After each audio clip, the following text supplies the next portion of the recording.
guys, it's Nedra. So today's video is a little bit random, but I decided to go an entire month without wearing nails. Now, I did this more because at the time I really couldn't have long nails. I really needed my nails shorter. So I decided to just throw some gel polish onto my natural nails and basically just let them grow out.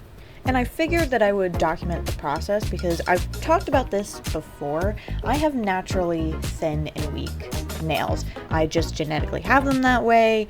There's nothing I can really do about it. So I decided to document this process of me growing my natural nails out, and just to show you how much growth I get from only having really gel polish on my nails for like a month. I'm going to stop blabbing on now. So without further ado, let's get started. Now, just to sort of give you a timeline of when I started doing this, I started doing this right after I took off my Kira Sky press-ons. I did a review video on that, so if you want to see that, I will link it down in the description box below. Now, when I took the press-ons off and I did these, this was on June 21st. And I didn't officially take these off, I guess, until August 13th. So I went a very long time without wearing any nails. Something that I did neglect to add in the intro is that I did have builder gel on my natural nails, so it wasn't just gel polish. I had something a little bit harder on them to help protect them. But moving on, this was day one, so June 21st, of having just gel polish, quote unquote, on my nails. Obviously, there isn't going to be any sort of wear and tear on them unless I am absolutely beating up my nails. Moving on to week one, this is how my nails were looking. Again, not any noticeable wear and tear. You usually won't see that until probably week 2 or 3. Now in week 2, this is when I started to show both of my hands, because this is when you started to see the gel polish sort of start to wear down, especially on my right hand, because that is the hand that I use the most. It is my dominant hand. Now, I don't know how well you could see it in this clip, but on the right corner on my thumb, I ended up having a break there. So I had to file it, so it looked a little bit awkward just because of how I had to file it. But you will see in future clips that my right hand is more worn down than my left because of the fact that it is my dominant hand. Now in week 3, this is when you started to see more of the growth of my natural nails, and I was honestly surprised that my nails were still holding on after 3 weeks, because most of the time, if I have just something on my natural nails, whether it's a quote-unquote strong product or not, I usually end up having damage on my nails. I usually have my nails breaking and cracking and things like that. So I was pleasantly surprised that I wasn't really having that happen. I did have a few little chips here and there, but it wasn't anything crazy.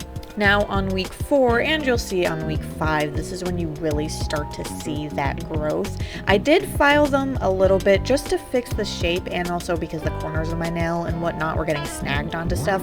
So I wanted to help preserve them by just fixing the shape and also fixing anything that was getting snagged on. But this was how they were looking. Not too bad considering that this was 4 weeks, but you can definitely see the wear and tear. Now on week 5, this is when I started to notice the lifting, and when I decided to take the gel polish off of this, and I ended up filling them, repainting them, and going another 3 weeks. But considering that this was 5 weeks, they were holding on really, really well. And I could have gone probably another week, but I didn't want to risk it considering the state of how my nails were looking. So I filled them and I repainted them, and I went another 3 weeks. Now during those 3 weeks, I didn't record the growing process just because I felt like it wasn't necessary for me to, but this was how my nails looked at the end of those 3 weeks after I took that polish off, and you can see the amount of growth I have on my nails. And just to really show you that comparison, the nails on the left are what I started with, so on June 21st, and then the nails on the right are the nails that I ended up with on August 13th. And something else that I just realized I forgot to mention, this was me applying cuticle oil on my nails every single day for 8 weeks. Now, what should you take out of this video? Well, one, that applying cuticle oil every single day is, or not every day, but on a regular basis is important to help your nails grow and to help just take care of them, really. And two, you can still grow your nails out even if they are thin and weak. You just need to, one, have a product on your nails that will help protect them, and two, apply your cuticle oil on a regular basis to keep them healthy. So that was my little nail growth journey. I hope you guys found it somewhat interesting, and I hope it also gave you guys some insight on sort of what to do and not to do when growing your natural nails out. But if you guys like this video, consider hitting that subscribe button and click the notification bell so you guys get notified of new videos that I upload. If it even works, and if it doesn't work, you can go ahead and follow me on Instagram and TikTok, where not only update you guys as new videos that I upload, but that's also where I share my work that you guys normally wouldn't see here in these videos. So I hope you guys enjoyed this video, and I will see you on the next one. Bye!